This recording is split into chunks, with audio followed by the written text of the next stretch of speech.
Berita lainnya, Kejaksaan Tinggi Sulawesi Selatan tetapkan mantan pejabat Gubernur Sulawesi Selatan sebagai tersangka dalam kasus dugaan korupsi bibit nanas yang merugikan negara hingga 50 miliar rupiah.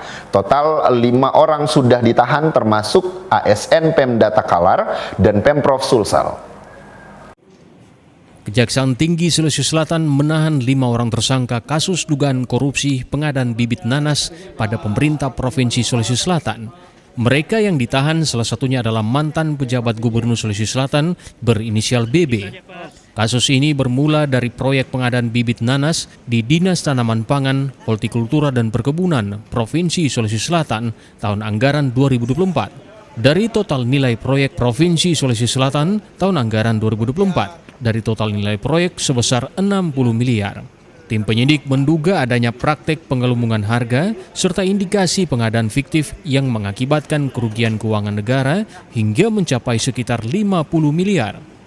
Kepala Kejaksaan Tinggi Sulawesi Selatan Didik Farkan Alisyadi mengungkapkan penetapan dan penahanan para tersangka dilakukan setelah penyidik mengantongi minimal 2 alat bukti yang sah dan cukup. Khusus Kejaksaan Tinggi Sulawesi Selatan telah melakukan penahanan terhadap 5 orang tersangka.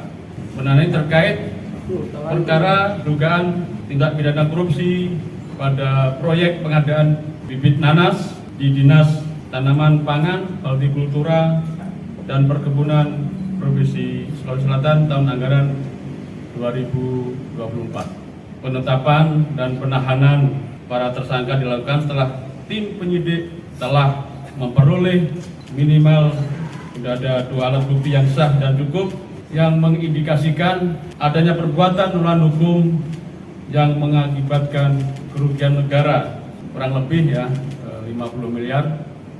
Jika hitung BPKP ini tak lagi keluar.